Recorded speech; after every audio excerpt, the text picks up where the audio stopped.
아들의 장례를 치른 그날 밤 저는 되돌릴 수 없는 선을 넘었습니다. 새벽 햇살이 침실 커튼 사이로 스며들던 순간 저는 손에 들고 있던 준혁이의 유골함을 놓쳐버렸어요. 침대에서 일어나는 누군가의 움직임에 놀란 탓이었죠. 그곳엔 현우가 있었습니다. 33세 젊은 남성이 56세 과부의 침실에서 깨어나고 있었던 거예요. 응급실 간호사답게 다부진 체격을 가진 그의 모습은 새벽빛 속에서 너무나 선명했습니다. 심장이 터질 듯 뛰었어요. 남편을 잃은 지 10년, 아들 준혁을 교통사고로 보낸 지 2년. 그 긴 시간 동안 얼어붙었던 감정들이 한순간에 깨어나는 느낌이었습니다. 오랫동안 잊고 살았던 여성으로서의 본능이 되살아나고 있었어요. 현우가 당황한 표정으로 어젯밤 술을 너무 많이 마셔서 죄송하다고 말했어요. 저는 그저 멍하니 서 있을 뿐이었습니다. 도대체 어떻게 이런 일이 벌어진 걸까요? 떨리는 목소리로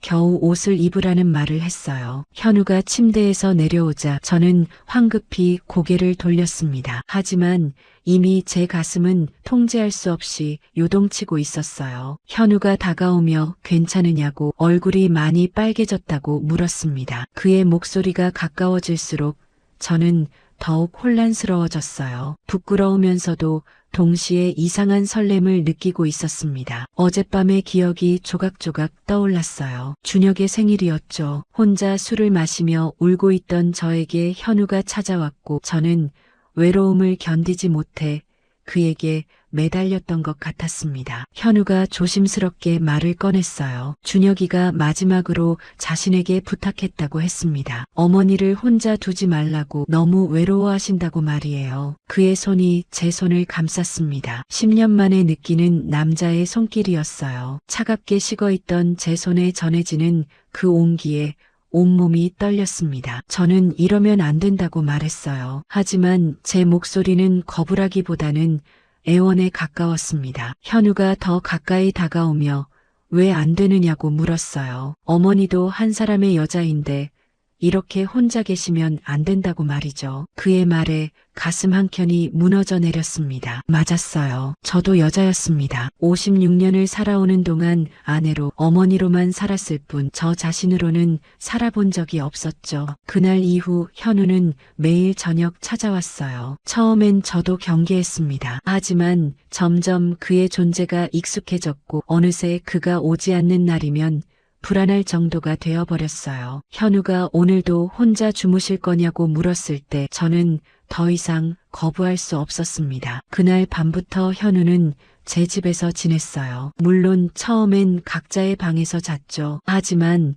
벽 하나를 사이에 두고도 그의 존재가 느껴져서 잠을 이룰 수가 없었습니다. 어느 날 밤 현우가 제 방문을 두드렸어요. 잠이 안 오냐고 물었습니다. 저도 그렇다고 답했죠. 현우는 계속 저를 생각하게 된다고 말했습니다. 어둠 속에서 그의 목소리가 들려왔어요. 위험한 떨림이 느껴졌습니다. 저는 우리가 선을 넘으면 안 되는 거 아니냐고 조심스럽게 물었어요. 현우가 대답했습니다. 이미 넘었다고. 어머니와 자신은 이미 돌아갈 수 없는 곳까지 왔다고 말이에요. 그의 말에 할 말을 잃었습니다. 맞았어요. 이미 우리는 선을 넘어버렸던 거예요. 그날 밤 저는 오랜 시간 닫아두었던 마음의 문을 열었습니다. 현우의 따뜻한 위로 속에서 저는 다시 한 사람의 여자가 될 수 있었어요. 죄책감과 행복감이 교차하는 복잡한 감정이었지만 그 순간만큼은 모든 걸 내려놓고 싶었습니다. 현우는 저를 조심스럽게 대했고 저는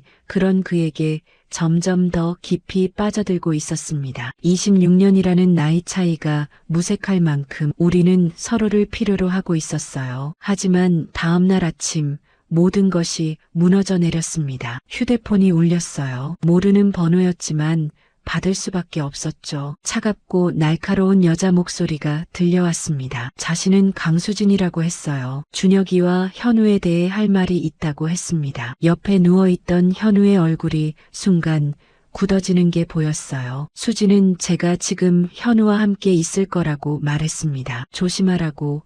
그 남자가 위험하다고 경고했어요. 무슨 말이냐고 묻자 내일 만나서 진실을 알려주겠다고 했습니다. 전화가 끊어지자마자 현우가 제 휴대폰을 빼앗으려 했어요. 그 여자 말을 절대 믿으면 안 된다고 다급하게 말했습니다. 누구냐고 묻자 현우는 자신의 전 여자친구라고 대답했어요. 그리고 잠시 말을 멈추더니 준혁이와도 관계가 있었던 사람이라고 덧붙였습니다. 가슴이 철렁 내려앉았어요. 무언가 큰 비밀이 숨어 있다는 걸 직감할 수 있었습니다. 다음 날 부산 해운대의 한 고급 카페에서 강수진을 만났어요. 수진은 완벽했습니다. 명품 드레스를 입은 36세의 그녀를 보며 56세인 제가 33세 남자와 경쟁한다는 것 자체가 우스꽝스럽게 느껴졌어요. 수진이 교활한 미소를 지으며 현우가 뭐라고 말했는지 물었습니다. 사랑한다고 했냐고,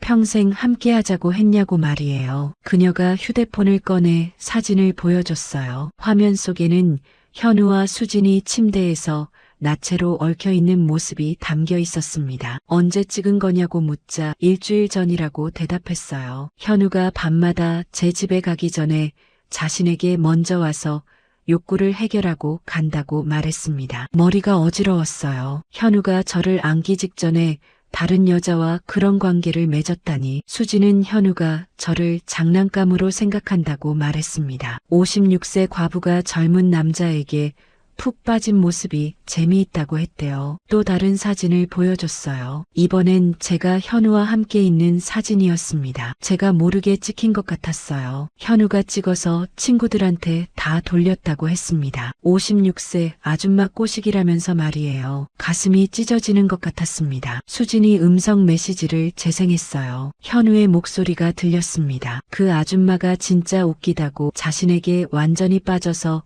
뭐든지 다 해준다고, 침대에서도 완전 굶주린 여자처럼 군다고 웃는 소리가 들렸어요. 온 세상이 무너지는 것 같았습니다. 정말 제가 그렇게 우스꽝스러운 존재였을까요? 수진이 더 충격적인 말을 했어요. 현우가 왜 그런 짓을 하는지 아냐고 물었습니다. 준혁이 보험금 때문이라고 했어요. 준혁이가 죽기 전에 고액 보험을 들었다는 걸 어떻게 아느냐고 묻자 수지는 수익자가 저라는 것도 알고 있었습니다. 현우가 저와 결혼해서 그 돈을 노리고 있다고 말했어요. 숨이 막혔습니다. 수진이 목소리를 낮추며 더 충격적인 말을 했어요. 준혁이의 죽음도 사고가 아니었다고 했습니다. 현우가 준혁이를 죽였다는 거예요. 그 순간 카페 문이 열리며 현우가 들어왔습니다. 얼굴이 새파랗게 질려 있었어요. 현우가 수진에게 그만하라고 말했습니다. 수진은 이제 들켰다며 일어서서 웃었어요. 저에게 이 남자를 절대 믿으면 안 된다고, 정말 위험한 사람이라고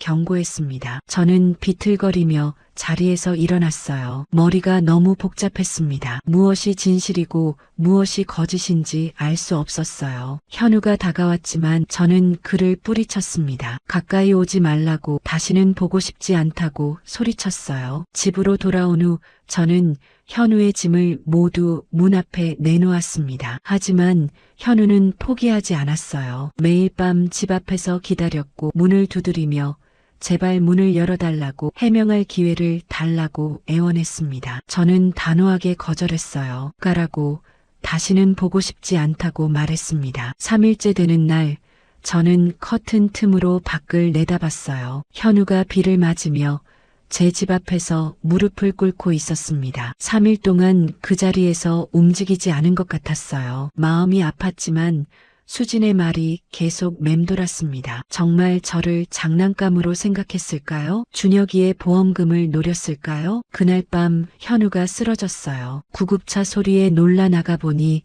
현우가 의식을 잃고 있었습니다. 희미하게 제 이름을 부르는 그의 목소리가 들렸어요. 저는 그를 따라 병원으로 갔습니다. 의사는 탈수와 과로라고 진단했어요. 간호사가 3일 동안 아무것도 드시지 않고 비를 맞고 계셨다고 말했습니다. 현우가 깨어났을 때 저는 그의 곁에 있었어요. 창백한 얼굴로 눈을 뜬 그가 제 모습을 보더니 눈물을 흘렸습니다. 수진이 뭐라고 말했는지 모르겠지만 자신은 진심이라고 했어요. 저는 차갑게 물었습니다. 그럼 그 사진들은 뭐냐고. 음성 메시지는 뭐냐고 말이에요. 현우가 대답했어요. 모두 조작된 거라고 했습니다. 수진이 자신을 협박하려고 만든 거라고 말했어요. 정말 믿기 어려웠습니다. 하지만 현우의 절박한 눈빛에서 뭔가 진실이 있다는 느낌을 받았어요. 현우가 제 손을 잡았습니다. 어머니를 정말로 사랑한다고 처음엔 죄책감 때문이었을지 몰라도 지금은 진심이라고 말했어요. 그럼 준혁이 보험금은 어떻게 알았느냐고 묻자 현우가 잠시 말을 멈췄습니다. 그것도 수진이 알려줬다고 했어요. 하지만 자신은 그런 것에 관심이 없다고 증명해 보이겠다고 말했습니다. 현우가 일어나려 했지만 몸에 힘이 없어 다시 쓰러졌어요. 저는 그에게 가만히 있으라고 말했습니다. 그날 밤 저는 현우 곁에서 밤을 새웠어요. 그가 잠든 사이 중얼거리는 말들이 들렸습니다. 어머니를 사랑한다고, 정말 사랑한다고 반복해서 말하더군요. 잠꼬대였지만 진심처럼 들렸습니다. 현우가 퇴원한 후 저는 그를 집으로 데려왔어요. 현우가 놀라며 정말 괜찮으냐고 물었습니다. 저는 아직 완전히 믿는 건 아니지만 진실을 알고 싶다고 대답했어요. 그날부터 현우는 차근차근 모든 것을 설명해 줬습니다. 수지는 준혁이와 자신을 동시에 만났다고 했어요. 준혁에게서는 돈을, 자신에게서는 육체적 관계를 원했다고 말했습니다. 준혁이가 그 사실을 알았느냐고 묻자 현우는 고개를 끄덕였어요. 알았기 때문에 괴로워했다고 했습니다. 수진이 준혁이를 협박했다고 하더군요. 어머니한테 말하겠다고 말이에요. 가슴이 아팠습니다. 제 아들이 그런 고통을 혼자 견뎌냈다니. 현우가 계속 말을 이어갔어요. 준혁이가 사고 나기 전날 밤 전화를 했다고 합니다. 어머니를 부탁한다고, 혼자 두지 말라고 했대요. 그래서 저를 찾아온 거였습니다. 처음엔 죄책감과 의무감 때문이었다고 솔직하게 말했어요. 하지만 저를 보면서 정말로 사랑하게 됐다고 했습니다. 현우가 제 손을 잡고 입맞춤했어요. 부드럽고 간절한 입맞춤이었습니다. 그리고 조용히 말했어요. 이제 어머니라고 부르는 게 어색하다고, 한 사람의 여자로 대하고 싶다고 말했습니다. 현우가 저를 미란 씨라고 불렀어요. 처음엔 어색했지만 어머니가 아닌 한 여자로서 존중받는다는 느낌에 마음이 따뜻해졌습니다. 그날 밤 현우는 컴퓨터로 무언가를 찾고 있었어요. 뭘 하느냐고 묻자 수진이 보여준 사진들이 합성된 거라며 전문가한테 분석을 맡겼다고 대답했습니다. 며칠 후 결과가 나왔어요. 정말로 합성된 사진들이었습니다. 음성 메시지도 AI로 조작된 것이었고요. 왜 수진이 그런 짓을 했을까 궁금했어요. 현우는 자신을 되찾으려는 것도 있지만 더 큰 이유가 있다고 말했습니다. 수진이 준혁이 보험금을 노리고 있다는 거예요. 어떻게 그게 가능하냐고 묻자 현우가 충격적인 사실을 알려줬습니다. 수진이 준혁이와 위장 결혼을 했었다고 해요. 아무도 모르게 말이에요. 그러면 배우자로서 보험금을 받을 수 있다는 거였습니다. 모든 퍼즐이 맞춰졌어요. 수진이 우리를 갈라놓으려는 진짜 이유가 바로 그거였습니다. 그날 밤 현우는 제게 진심을 보여줬어요. 오랜 시간 닫혀있던 제 마음도 조금씩 열리기 시작했습니다. 현우가 저를 미란 씨라고 부르며 조심스럽게 다가왔어요. 저도 그의 따뜻한 마음을 느끼고 싶었습니다. 56세와 33세, 세상 사람들이 뭐라 하든 그 순간만큼은 우리 둘뿐이었어요. 현우의 품 안에서 저는 다시 한 명의 여자로 돌아갈 수 있었습니다. 오랫동안 잊고 살았던 감정들이 되살아나는 느낌이었어요. 수진과의 진실을 밝혀낸 후 우리는 더 이상 숨지 않기로 했습니다. 현우가 웃으며 이제 정식으로 사귀는 거냐고 물었어요. 그러면서 저를 누나라고 부르기 시작했습니다. 미란 씨보다 더 친근한 호칭이었어요. 어색할 줄 알았는데 오히려 다정하게 느껴졌습니다. 23살 차이인데 괜찮겠냐고 묻자 현우는 사랑의 나이가 어디 있냐며 제 허리를 감싸 안았습니다. 하지만 마을 사람들의 시선은 여전히 따가웠어요. 제가 완전히 미쳤다는 소문이 돌았습니다. 젊은 남자한테 홀린 것 같다고, 체면도 없다고, 60살에 무슨 짓이냐는 말들이 들려왔어요. 현우는 오히려 더 당당했습니다. 장을 볼 때도 제 손을 꼭 잡고 다녔고 사람들 앞에서 제 여자친구라고 소개했어요. 부끄럽지 않냐고 묻자 현우는 왜 부끄러워하냐며 제가 얼마나 멋진 여자인지 모르냐고 대답했습니다. 그의 말에 얼굴이 빨개졌어요. 56살에 이런 달콤한 말을 듣게 될 줄이야. 어느 날 밤 현우가 특별한 제안을 했어요. 여행을 가자고 했습니다. 둘만의 시간을 갖자고, 아무도 모르는 곳에서 자유롭게 지내자고 말이에요. 저는 망설였습니다. 젊은 남자와 여행을 간다는 게 부담스러웠거든요. 현우가 제 마음을 읽었는지 물었어요. 무서우냐고 말이에요. 아니라고 대답하자 현우는 저도 여자라며 이런 경험을 해볼 권리가 있다고 말했습니다. 결국 저는 그의 제안을 받아들였어요. 제주도의 조용한 펜션에서 우리는 며칠간 연인처럼 지냈습니다. 바다가 보이는 침실에서 현우는 제게 잊을 수 없는 시간들을 선사했어요. 현우가 저를 바라보며 아름답다고 말했습니다. 56세의 몸이 부끄러웠지만 그의 진심 어린 눈빛에 용기가 났어요. 나이 든 몸이 창피하다고 말하자 현우는 나이는 숫자일 뿐이라며 지금이 가장 아름답다고 말했습니다. 그 며칠은 제 인생에서 가장 행복한 시간이었어요. 현우와 저는 서로를 온전히 받아들였습니다. 현우의 품 안에서 저는 진정한 사랑이 무엇인지 깨달았어요. 한 사람을 온전히 받아들이고 온전히 받아들여지는 것, 그게 바로 사랑이었습니다. 현우가 저를 누나라고 부르며 사랑한다고 속삭였어요. 저도 사랑한다고 대답했습니다. 제주도에서 돌아온 후 수진이 다시 나타났어요. 정말 행복해 보인다며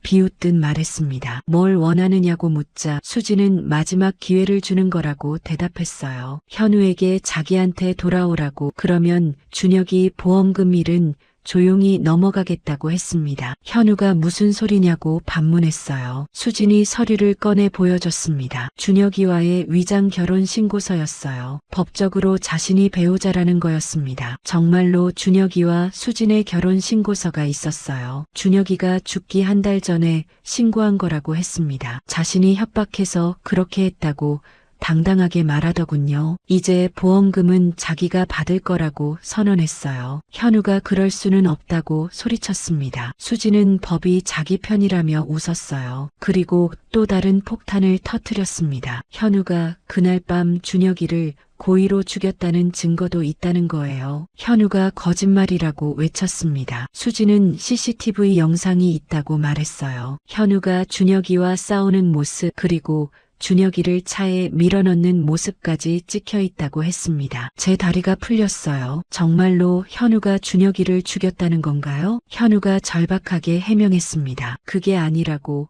그때 준혁이가 술에 취해서 위험했기 때문에 집까지 데려다 주려고 했던 거라고 말이에요. 수진이 추궁했어요. 그럼 왜 준혁이 혼자 죽었느냐고 말이에요. 현우가 울기 시작했습니다. 자신이 잠시 편의점에 갔다고 해장국을 사러 갔는데 그 사이에 사고가 났다고 말했어요. 자신이 그 자리에 있었다면 준혁이를 구할 수 있었을 텐데 평생 후회하고 있다고 울먹였습니다. 그 순간 저는 깨달았어요. 현우의 죄책감이 얼마나 깊은지를 말이에요. 저는 일어섰습니다. 수진에게 그만하라고 말했어요. 현우는 제가 믿겠다고 했습니다. 수진이 떠나면서 후회할 거라고 말했어요. 곧 진실을 알게 될 테니까 기다리라고 했습니다. 며칠 후 경찰이 찾아왔어요. 준혁이 사건에 대해 새로운 증거가 나왔다고 했습니다. 심장이 멈출 뻔했어요. 정말로 현우가. 하지만 형사가 한 말은 예상 밖이었습니다. 수진이 제출한 CCTV 영상을 분석한 결과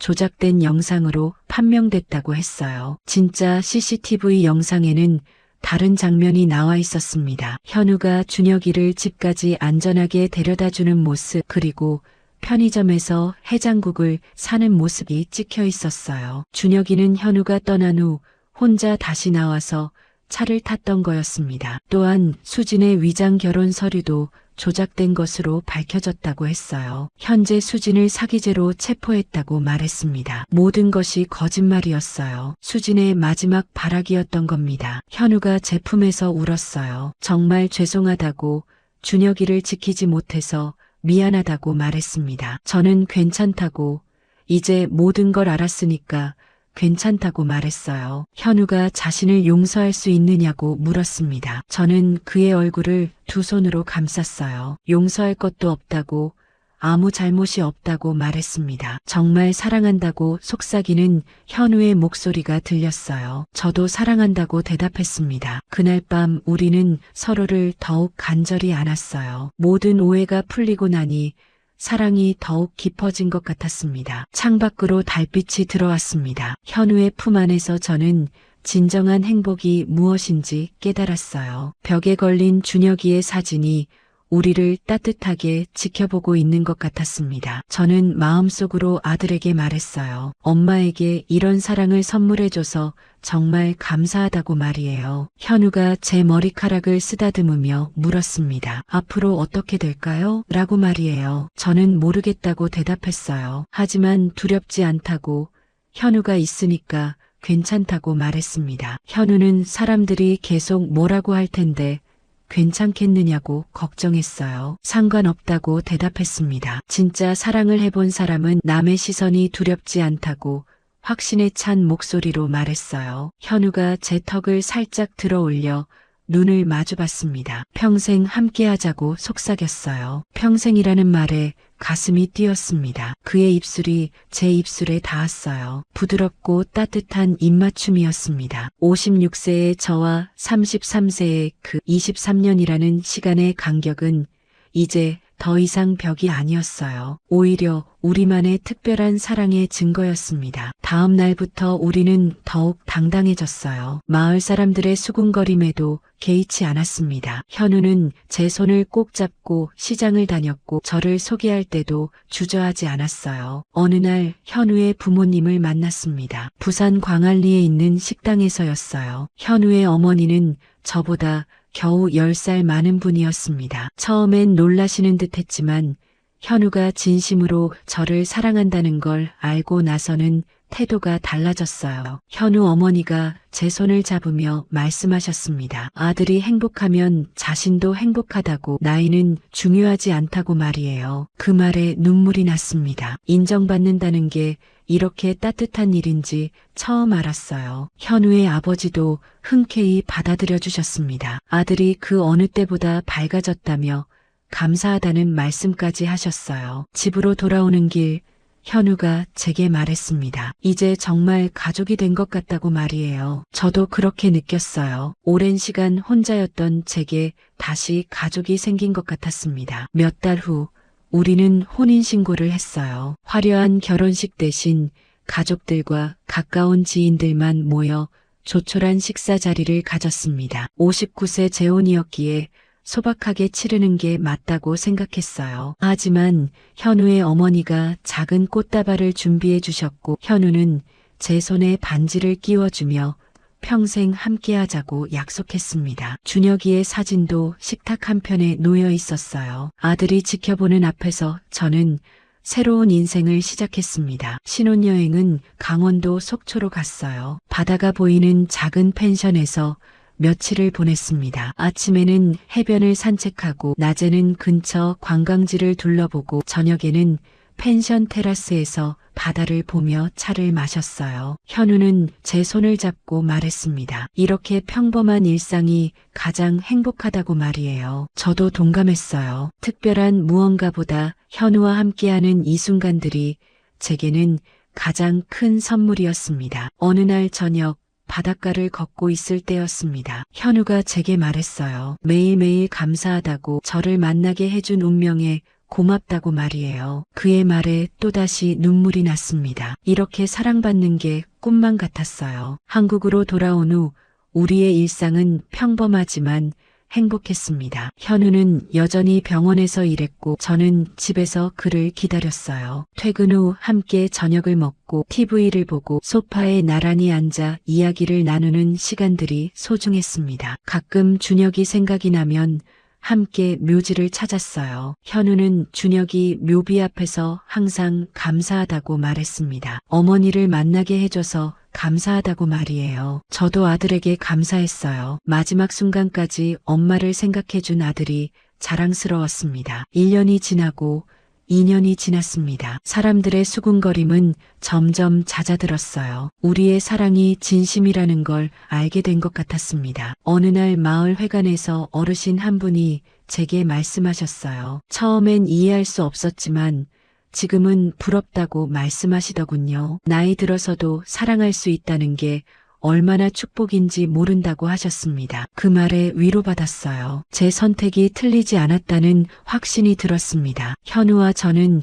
여전히 서로를 사랑합니다. 23년의 나이 차이는 여전하지만 그게 문제가 된 적은 없었어요. 오히려 현우의 젊은 에너지가 저를 젊게 만들어주고 제 경험과 지혜가 현우를 성숙하게 만들어준다고 생각해요. 우리는 서로에게 배우고 서로를 채워주는 관계였습니다. 어느 날 저녁 현우가 물었어요. 후회한 적 없느냐고 말이에요. 단 한 번도 없었다고 대답했습니다. 오히려 더 일찍 만났으면 좋았을 거라고 농담처럼 말했어요. 현우가 웃으며 말했습니다. 지금이 가장 완벽한 타이밍이었다고, 서로를 더 절실히 원하고 더 깊이 사랑할 수 있는 때였다고 말이에요. 그의 말이 맞았어요. 만약 우리가 더 젊었을 때 만났다면 이렇게 간절하지 못했을 거예요. 인생의 쓴맛을 다 본 후에 만난 사랑이기에 더욱 소중하고 깊었습니다. 밤은 깊어갔지만 우리의 사랑은 여전히 뜨거웠어요. 현우의 품에서 잠들어가며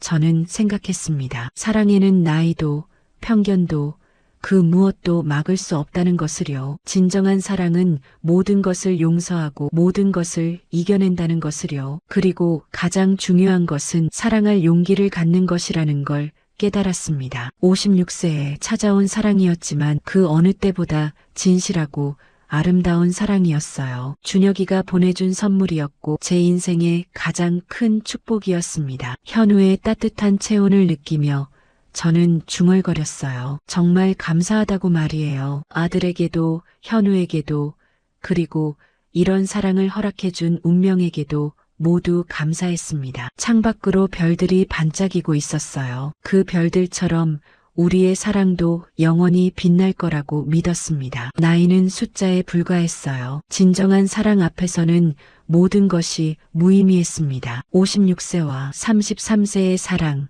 세상은 이해하지 못할지 몰라도 우리에겐 가장 완벽한 사랑이었어요. 그리고 그걸로 충분했습니다. 지금도 우리는 함께 살아가고 있습니다. 아침에 일어나 함께 커피를 마시고 저녁에는 손을 잡고 산책을 하고 밤에는 서로를 안으며 잠드는 평범한 일상이에요. 하지만 이 평범함이 제게는 가장 큰 행복입니다. 현우는 여전히 저를 누나라고 부르며 사랑한다고 말해요. 저도 매일 그를 사랑한다고 말합니다. 23년의 나이 차이는 여전하지만 그건 이제 우리 사랑의 특별함이 되었어요. 여러분, 지금까지 한 여인의 황혼기 사랑 이야기를 들어주셔서 감사합니다. 나이가 들었다고 해서 사랑이 끝나는 건 아닙니다. 오히려 더 깊고 진실한 사랑을 할 수 있는 때가 바로 노년기일지도 모릅니다. 용기를 내어 자신의 감정에 솔직해지는 것, 그게 바로 진정한 사랑의 시작이 아닐까요? 노후의 여정은 끝이 아닌 새로운 시작입니다. 언제든 사랑할 수 있고 언제든 행복해질 수 있어요. 저처럼 60살에도 새로운 사랑을 만날 수 있고 그 사랑으로 인생의 가장 행복한 시간을 보낼 수 있습니다. 여러분도 두려워하지 마세요. 나이는 단지 숫자일 뿐입니다. 진정한 사랑 앞에서는 모든 편견이 무너집니다. 오늘 이야기가 여러분의 마음에 작은 위로가 되었다면 구독과 좋아요, 알림 설정 부탁드립니다. 그리고 댓글로 지금 어디에서 이 영상을 시청하고 계신지 알려주세요. 여러분의 이야기가 궁금합니다. 여러분 모두 행복한 노후 보내시길 바랍니다. 사랑할 용기를 잃지 마시고 행복할 권리를 포기하지 마세요. 감사합니다.